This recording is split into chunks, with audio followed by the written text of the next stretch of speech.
I'm Marie, and today I'm doing a book haul. um, these are all the books that I have acquired from the start of September till now, which is effectively the end of November. And there are a lot of them. Well, a lot for me. I acquired 26 books over the last 3 months, of which 2 were audiobooks. And it's more than I usually acquire in the same period of time. I don't know why. I guess a few pre-orders finally came in, and then it might just be that time of the year where I get a bit, tired and fed up with life and stress. So I just buy books to make myself feel better. So that's what we're doing today. I have tried to group them in a way that makes some kind of sense, but mostly it's just sort of whatever's next on the pile. So, just to begin, I'll mention the 2 audiobooks which I got with an Audible free trial, and I figured I should take advantage of having the credits. So I got Beyond the Wand by Tom Felton, which was his memoir of growing up as a child actor, particularly on the set of the Harry Potter films, and then in the years after the Potter films ended. There's a bike outside. That's okay. I really enjoyed Beyond the Wand, actually. It was quite a short audiobook, and Tom Felton narrates it himself, so I enjoyed it. I think I gave it 4 stars. It was funny, actually, and quite moving towards the end. So that was great. If you haven't picked it up or you're interested, I highly recommend the audiobook for that one. The second audiobook I got was Family Business by Jonathan Sims. Sims is the author of, the writer of the Magnus Archives podcast, which was produced by Rusty Quill. It's basically a horror anthology podcast. There were 5 seasons, and it finished, I think, last year, but he also wrote a novel called 13 Stories, which I read either last year or the year before, and that was great. I think I gave that one 4 stars as well. So I also picked up his new novel, Family Business, which is, I think, about a woman who is like a crime scene cleaner, and she gets somehow caught up in either a crime or some kind of horror mystery. I'm not quite sure, but I love Jonathan Sims's writing, and his use of voice is particularly good. I haven't listened to Family Business yet, but I will definitely be getting onto that hopefully soon. So those were the 2 audiobooks that I picked up. Now onto everything else. I'm just surrounded by books. It's a bit overwhelming. Okay, so I'm going to start with the 3 books that I received from the Unplugged Book Box over the last 3 months. Those were They Drown Our Daughters by Katrina Munro, Throw Me to the Wolves by Lindy Ryan and Christopher Brooks, and The Last Housewife by Ashley Winstead. They were sort of a thriller horror-y kind of trio. Horror-y, is that a word? Probably not, but it is now.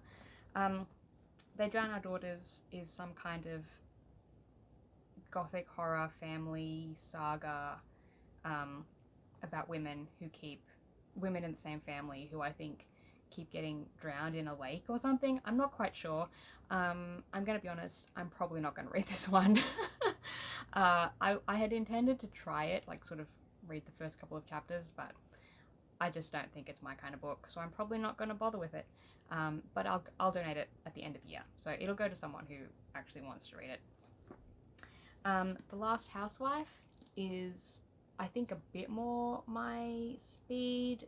It's, I think, about a woman who, when she was younger, was drawn into a cult and then escaped, and has recently heard through a true crime podcast that one of the friends that she had when she was in this cult has recently turned up dead.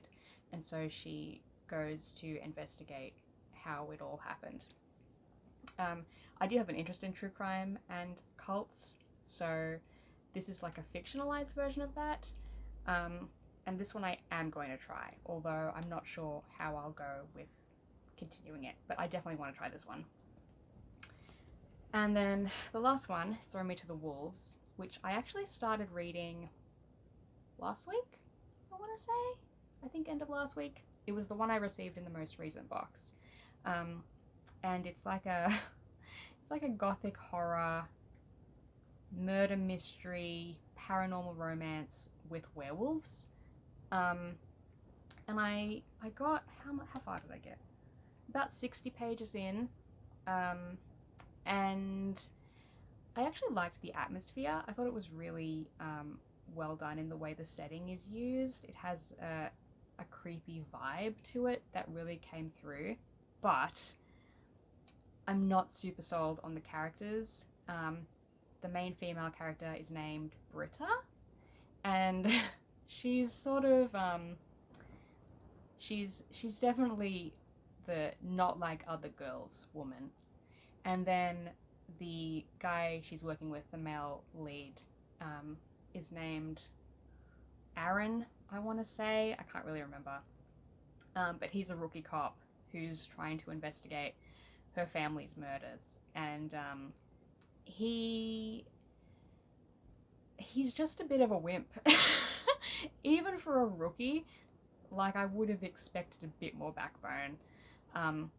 There's just something about the balance of their two personalities that isn't gelling for me. So, as much as I like the setting and the horror vibe that this one has going on, I'm probably not going to read it, or I'm probably not going to finish it, which is a shame. But I probably am going to hold on to it because this is a special Unplugged exclusive. So it's got a nice cover, and the naked hardcover has purple foil and these special stained edges. So it's a shame that this one didn't live up to the expectation, but it's still nice to look at. The next one I'll go with is a bit of a different book. It's Nala's World by Dean Nicholson and illustrated by Fran Preston Gannon. This is a picture book, obviously, based on Nicholson's adult memoir of the same name. Basically, it talks about how he was cycling through the Bosnian mountains and found a kitten named, that he eventually named Nala. He basically adopted her, and now they go on world adventures together on his bike. And it's just very sweet. I did a little sort of mini, not really an unboxing because there wasn't a box involved, but I did a little quick thing on my Instagram talking about this book in a bit more detail and showing off some of the illustrations, which are very sweet. They really suit the vibe of the story, and it's just adorable. I did read Nicholson's memoir earlier this year. I gave it 5 stars, and I love Dean and Nala, so I'm very happy that I picked this one up too. Next, I received several Naomi Novik books. If you have been around for a while, or you know me at all, you will know that I am quite a fan of Naomi Novik. She's written some of my favourite books, and I received 5 of hers this season, which is a bit odd. I'll start with Uprooted, which was actually sent to me by my friend Beck from Beckel Books. I will leave her linked below. She was unhauling this book, really. I think this is the UK hardcover, which is no longer in print, and I don't have this version. So she asked if I wanted it, and I said yes. I loved this book, although I did prefer Spinning Silver, but I like the idea of having a new cover, especially if I can't get it anywhere else anymore. In short, this is about a woman whose name I can't remember at the moment. I think it starts with A, but she lives in a remote village on the edge of a sinister forest, and the village is protected by a immortal wizard called the Dragon. And every 10 years he goes to the village and he selects a young woman that he takes to the tower to live with him. And he teaches her stuff, and she helps him with his work, basically. But it's basically they give the woman to him in return for his protection, which sounds a bit dodgy now that I think about it. But it doesn't quite play out that way in the book. So if you haven't read this one, it's like a retelling of a fairy tale. They also received The Golden Enclaves, which is the third and final book in Novik's Scholomance series. This is about basically a sentient school that magical youth go to. Like, they literally get plucked out of their lives and fall into this school, and basically spent 4 years trying to survive. And every year, students get eaten by the various demons and the school itself. The first book is A Deadly Education, and I thought it was off to a strong start. If you like dark academia, you might enjoy this series. The second book was less interesting to me. I'm not quite sure how I feel going into this one. I haven't started it yet. I think I've been putting it off. But I'm sort of hoping that Novik doesn't chicken out and follows through with what I feel she's set up, but I don't think she's going to. But that's okay. I'm still happy to have this one, and I'm not quite sure when I'm going to read it. It's sort of on my list of goals to get this one finished before the end of the year, because I don't want it carrying over into 2023. But I'll see how I go. I think I might just have to really motivate myself to get this one finished, but hopefully it's a good one. I received books 7, 8, and 9 of the Temeraire series. So that's Crucible of Gold, Blood of Tyrants, and League of Dragons. These are the last 3 books in the Temeraire series.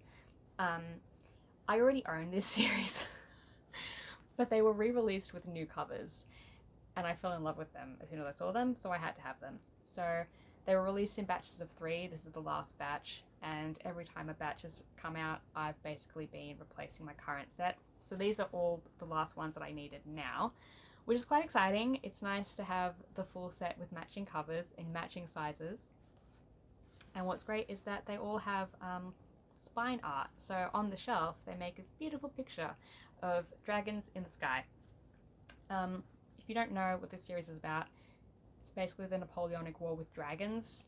It's about William Lawrence, who was a naval captain whose ship basically took a French frigate and discovered a dragon egg in the hold that was on the verge of hatching. That egg hatched into a dragon that William Lawrence named Temeraire. And it's basically about the places that they go to and the bonds that they form. It's a particularly good series, I think, in that it travels the whole world, basically. I think they go everywhere except North America. But I could be wrong. They definitely go to South America and possibly Central America. But point is, I love this series. It's one of my favorites. And now I get to have them all with these shiny new covers. So that's quite exciting. Next up, I've got Take a Bow, Noah Mitchell by Tobias Madden. This is a YA queer romance between a boy named Noah and a friend he's made through an online game.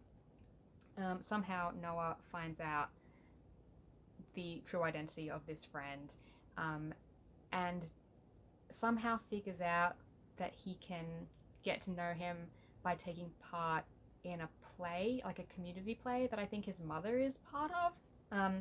I've been meaning to read this one for ages and I just haven't got around to it, but I did read Madden's first book, Anything But Fine, I think it was the start of this year, and I was surprised by how good it was. Not that I expected bad things, but, you know, sometimes you go in with a new author and you don't really know how it's going to go. But Tobias Madden is, I think, a really great writer of YA, but especially Australian YA. He has a gift for capturing that Australianness of high schools that we have here. Anything But Fine was, I was reading the words and I could see the sights and hear the noises and smell the smells because they were so familiar to me. So I haven't got around to this one, like I said. I'm hoping to get to this one before the end of the year as well, but I have a feeling it might be a January read. But we'll see. It kind of depends how things play out. But either way, I am excited to read this one. I also got The Summer Palace and Other Stories by C.S. Pacat. This is one of those books that I had already. I had a different edition, the original edition, and then it was re-released with this pretty new cover, and I wanted it because I thought it looked nice. So, so I bought it.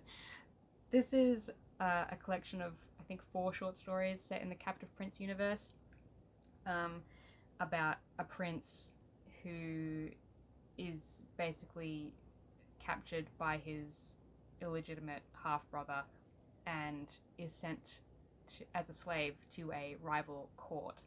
And there he befriends the prince, and they have to try and save their countries and their thrones and their claims to those thrones, basically. And they fall in love along the way and have great adventures. But that's irrelevant.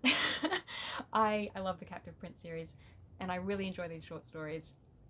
Like I said, I did have the original collection, and then I replaced it with this prettier version.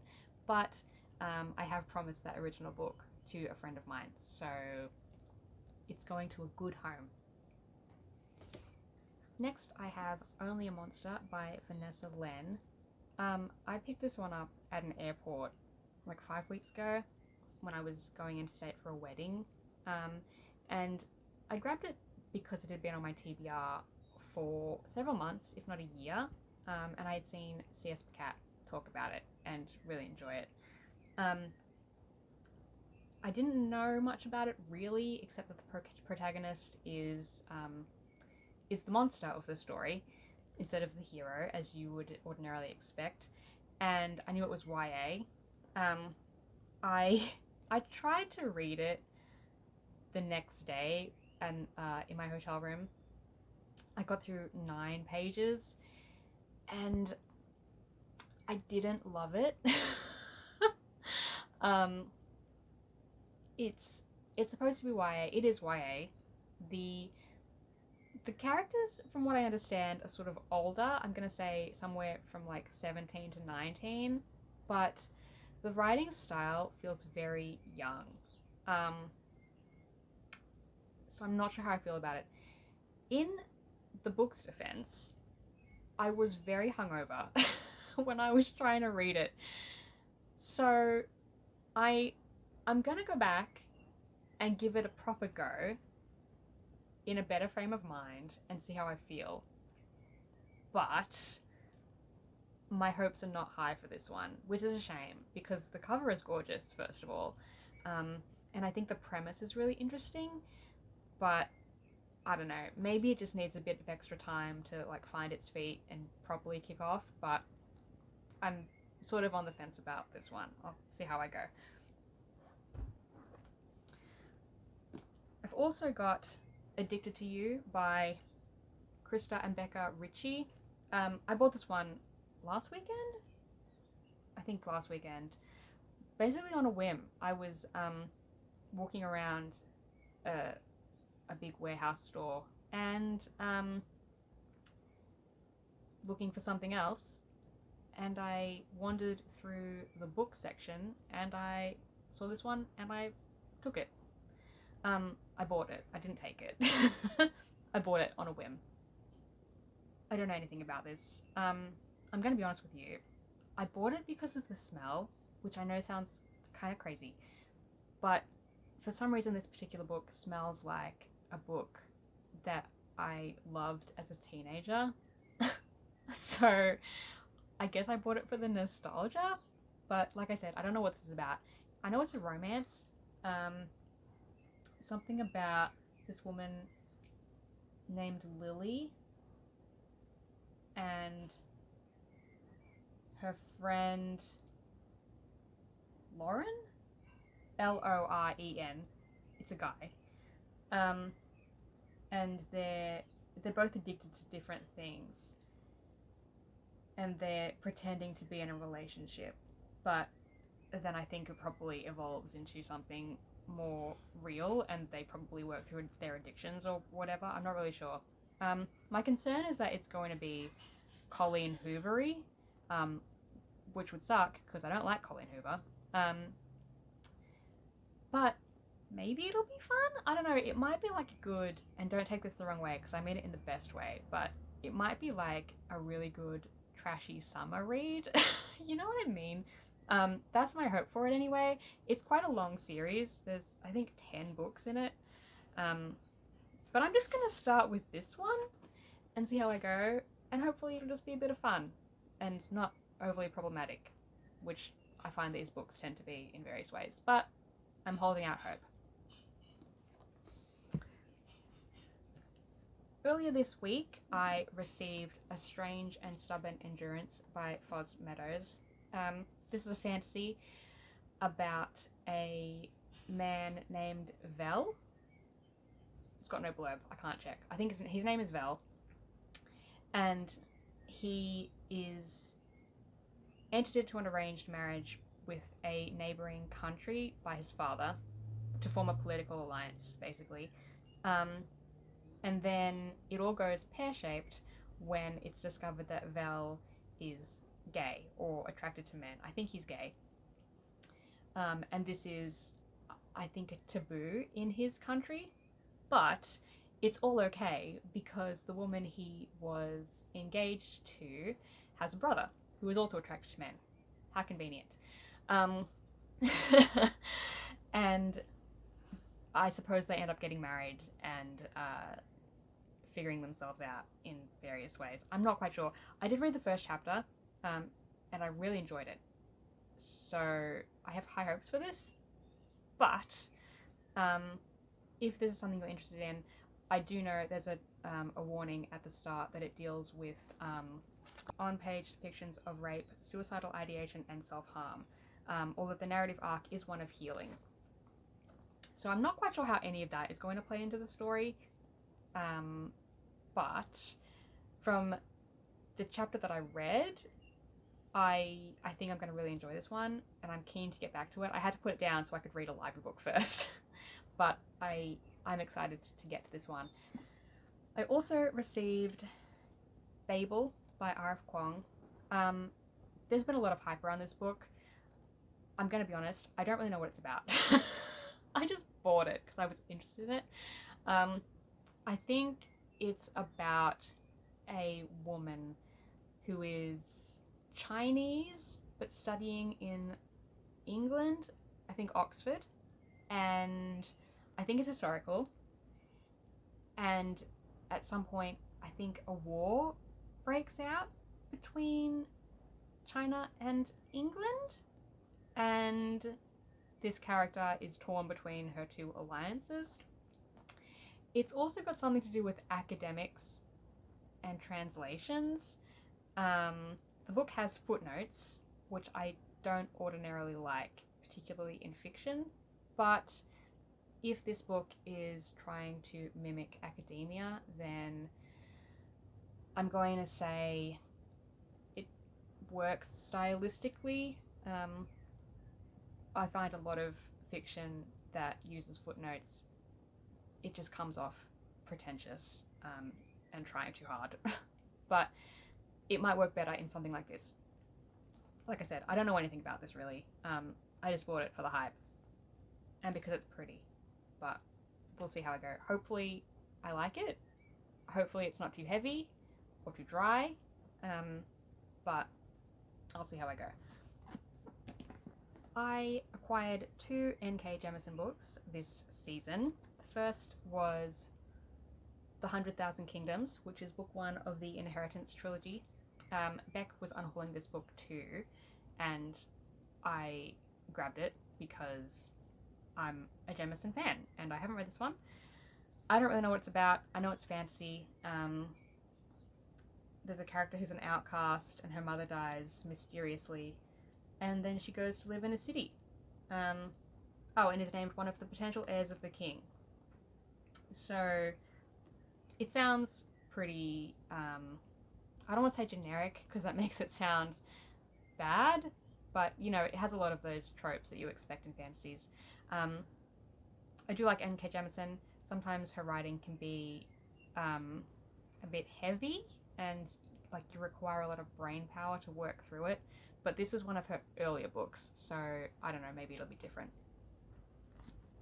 The other Jemison I got was The World We Make. This is the second and I think final book in the Great Cities series. I think it's only a duology.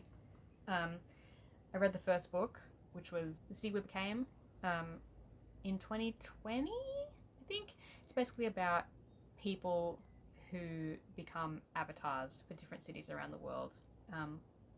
And they're trying to save their cities and the world from an evil entity that has come in from a different reality or a different plane or something. I'm not quite sure. But it's set in New York. So there are 6 avatars, I think. 1 for each borough, and then I think 1 for New York as a whole. I might have to reread it before reading this actually, because I've forgotten a lot of information. But I really enjoyed the first book, and I'm really excited to see how it continues in this one. It's quite a bit shorter than the first one, which was a surprise, but either way, I'm keen to continue this series. Okay, so I got 3 Casey McQuiston books this season, and 2 of them are the same. Well, the same. They're the same book on the inside. I received the Red, White, and Royal Blue Collector's Edition. I also received a different version of Red, White, and Royal Blue. This is the Illumicrate Edition, with it's just gorgeous. It's got all these sparkles on it, and a great illustration on the naked hardcover. I also received the Illumicrate edition of One Last Stop. Again, very sparkly and pretty, and with a illustration on the cover. Red, White, and Royal Blue is my favourite book, hence these 2 special copies. And Red, White, One Last Stop came with the Illumicrate edition. They were sent as a set, so this one came as well. But basically, Red, White, and Royal Blue is a royal romance between Alex Claremont Diaz, who is the son of the President of the United States, and Prince Henry, who is a Prince of England. Henry is hiding the fact that he's gay. Alex discovers over the course of the book that he's bi. It's sort of an enemies to friends to lovers romance, and it's great. It makes me happy. I read it for the 5th time this year, and I only read it for the first time in 2019, so it's my happy place. And then One Last Stop is about August, who moves to New York City because she's trying to figure herself out. She's done a few different, I think, college courses and hasn't quite settled on one. So she moves to New York, ends up in this flat sharing with a bunch of odd people, and while she's on the train she meets a woman named Jane, who is interesting because Jane never leaves the subway carriage, and August can't figure out why. So it's sort of like a mystery but also a romance, and it's just very sweet. I've only read One Last Stop once, so I might have to read it again. I didn't like it as much as Red, White, and Royal Blue, but in fairness, that would be hard to live up to. So I should probably try it again and get a better sense of how I feel about it.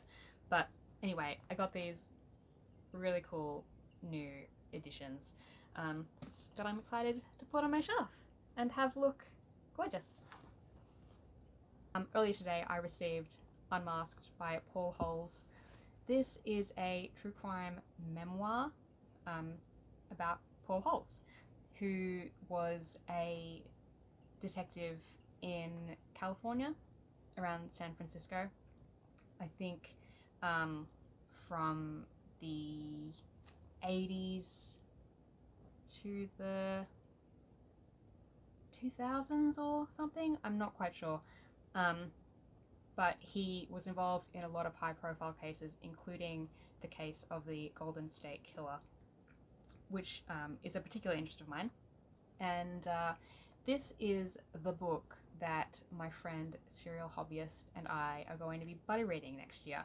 So we did a buddy read this year of John Green's The Anthropocene Reviewed, and we decided to keep going, and we chose this book as our next one because we both enjoy true crime, and we're both familiar with a number of the cases that Paul Holes was involved in. I think it'll be quite interesting to get his take on some of the bigger cases from an internal perspective. But like I said, I only just received this one today, so I don't really know a huge amount about it. I did read the first 30 pages to get a sense of what it's like, and I think I'm going to enjoy it. Hopefully it'll be good, but we'll see. A couple of months ago, I grabbed Silver Under Nightfall by Rin Chapeko. I burned through this book. I gave it 4 stars. It would have been 4.5, but I don't give half stars, so it was on a 4. And it's basically a book about vampires and this vampire hunter named Remy, and he is investigating a infectious vampiric disease that basically turns vampires into unkillable demonic creatures, and he gets caught up with these 2 noble vampires, and they have to work together to try and figure out where this disease is coming from, and how to cure it, basically. It also turns into a male-female romance, and it was giving me life. I loved this book. I'm just really sad that I read it so soon because it only came out this year and it's the first in a series, and I don't know when the next one is gonna come, so it's quite painful, but I'll just have to read it again. I'm sure it'll be just as fun the second time as the first. So if you haven't read this one and all of that sounds like something you would be interested in, I highly recommend you check this one out. I also received Wolf Song by TJ Klune. I love this book so much. I bought the ebook of this in April and just fell in love. I became obsessed with this series. I read all 4 novels back to back in like 2 weeks, and it was good timing because just a few months later it was re-released with a new cover. So I decided to get a hard copy edition because I need to have it on my shelf, and I'll definitely be reading it again. I read it a few weeks ago, I want to say 6 weeks ago, 7. So I read it for the second time this year already, and I love it. It's just one of those books that makes me so happy. It's basically about Ox, who lives in a small town called Green Creek in Oregon, and it's the kind of town that no one really leaves, but his father did. So his father leaves him and his mother when Ox is, I don't know, young, maybe 12, and they're trying to, hold themselves together. And then when Ox is 16, a family, the Bennetts, move into the house next door. And they're quite a mysterious family, the Bennetts. They have a lot of weird stuff going on, but the youngest son is named Joe, and he and Ox are drawn to each other from the moment they meet, literally the moment they meet, and they become best friends, and they grow together, basically. They become men together, and they bring Ox into their family, and just it's just, I can't describe this book very well because so much of it is about the emotion that it gives, and that it brings me in particular. I just love the characters so much, and there's something about the loyalty that Ox has to the Bennets and the Bennets have to him that I can't get enough of. And Ox and Joe are just the absolute sweetest. So I read it twice this year. I'll definitely read it again. I don't know when, probably soon, because it's just one of those books that it's so comforting and it makes me so happy when I read it, even when it's sad. Yeah. And then the final book, are you as tired as I am? The final book is The Atlas Paradox by Olivia Blake. This is the sequel to The Atlas 6, which was originally self-published, but was picked up by Tor and was released officially earlier this year. It's basically a dark academia story about 6 young adults, I think they're in their early 20s, early to mid 20s, who get invited to attend this magical institute, and they're basically competing for a spot into the larger institution, into the society, because there are 6 of them, but only 5 spots available. This is the sequel, which only arrived 2 days ago, so I haven't had a chance to read it yet. I'm getting the sense that this is going to be my first book of 2023, but I'll see how things play out. Mine came a bit late because I ordered the Waterstones exclusive edition, because I ordered the Waterstones edition of the Atlas 6 and I wanted them to match. So this is a really pretty one. It's got gold detail on it. The edges have this really cool pattern. The end papers are glorious, and there's a different one on the back. So it's just become a bit obsessed with Waterstones editions, and it's not doing my bank account any favors. But I mean, how could you say no? And with all that said, that's the last book. Finally. Yeah, 26 books this season. I'm anticipating fewer for the summer, because I don't think I'm going to get any books for my birthday or for Christmas, and I'm going to try really hard not to buy too much in the Christmas sales, because I have a lot of books already that I haven't read. And adding to the pile is not going to help my mental state.